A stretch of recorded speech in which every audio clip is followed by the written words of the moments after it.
Bharatiya Janata party के शीर्ष नेतृत्व से हमारा अनुरोध है कि अविलंब इस तरह के बयान देने वाले नेताओं पर अंकुश लगाए। गठबंधन दल में शामिल हमारे तमाम वरिष्ठ नेता सम्मानित हैं और किसी को इस तरह की टिप्पणी करने का हक नहीं है कि वो गठबंधन दल में शामिल दलों के नेताओं के साथ अभद्र टिप्पणी या अभद्र व्यवहार करे।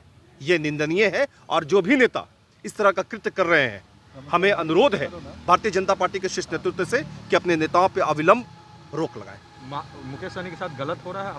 निसंदेह, अगर हमारे साथ एनडीए में कोई नेता शामिल है, कोई दल शामिल है और आप उसके सुप्रीमो के साथ अनर्गल बयानबाजी कर रहे हैं, उनको धमकियां दे रहे हैं, ये कहीं से ठीक नहीं है। आप लोग इस शराबबंदी कानून को वापस लेने की बात समर्थन में है मुकेश सहनी? निसंदेह एनडीए के हर उस नेता के हम समर्थन में है जिस नेता के साथ कोई बदसलूकी करे, उनके साथ बद बयानबाजी करे। नहीं अगर मानते हैं तो क्या होगा सर? हमने स्पष्ट तरीके से कहा कि अब ये वक्त आ गया है जब एनडीए के भीतर कोऑर्डिनेशन कमेटी बना लेना चाहिए। मुकेश सहनी कह रहे हैं कि कोऑर्डिनेशन के अभाव में ही इस तरह की बयानबाजी हो रही है।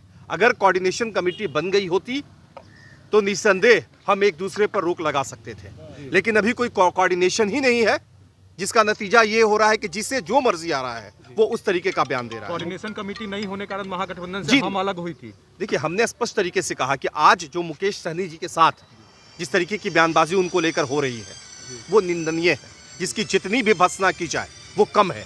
मुकेश सहनी जी एनडीए के एक सम्मानित नेता है और उनके ऊपर में इस तरह की टिप्पणी कहीं ना कहीं से एनडीए को कमजोर करने की कोशिश की जा रही है। बीजेपी के मंत्री कह रहे हैं भी दिखाया जा रहा है। हमें कोई फर्क नहीं पड़ता कि कौन हमें आईना दिखा रहा है। आसमान में अगर कोई थूकने की कोशिश करता है तो उससे नहीं मालूम है कि थूक गिर के उनके मुंह पर आएगी। बीजेपी के मंत्री कह रहे हैं कि मांझी जी की अब उम्र हो गई है, इसलिए जुबान फिसल जाती है कई मुद्दों पर। कई मुद्दों पर तो आदरणीय प्रधानमंत्री नरेंद्र मोदी जी की भी जबान फिसल जाती है। इसका मतलब क्या है कि नरेंद्र मोदी जी को राजनीति से संन्यास लेना चाहिए।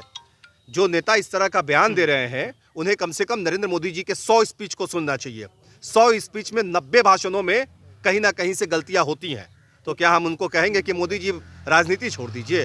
जो नेता इस तरह का नर्गल बयान देते हैं, हमने पूर्व में भी कहा और फिर कह रहे हैं कि भारतीय जनता पार्टी के शीर्ष नेतृत्व से अनुरोध है कि वैसे नेता पर कार्रवाई करें। आप लोगों ने कहा शराबबंदी को जो है खत्म करनी चाहिए। उमेश कुशवाहा प्रदेश अध्यक्ष है जदयू के, वो कह रहे हैं कि ये जन विरोधी लोग हैं जो इस तरह की मांग कर रहे हैं। तो अगर जन विरोधी बात है तो देश की सरकार को कहें, देश में एनडीए की सरकार है। उमेश कुशवाहा जी के जो नेता हैं वो केंद्र में मंत्री बने हुए हैं। केंद्र सरकार पूरे देश में शराबबंदी लागू कर दे, किसने रोका है भाई? अगर जनता के साथ ये कानून है तो पूरे देश में शराबबंदी हो जानी चाहिए, हम उसके पक्षधर हैं। लेकिन इसका मतलब ये नहीं कि शराबबंदी की आड़ में जहरीली शराब बेचा जाए और जहरीली शराब पी करके बिहार की आवाम मरे।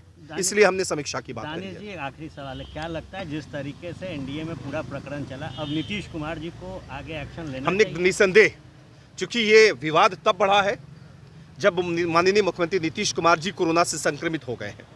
हमें पूर्ण विश्वास है कि माननीय मुख्यमंत्री इस मामले में हस्तक्षेप करेंगे तो तमाम विवाद का सलटा लिया जाएगा।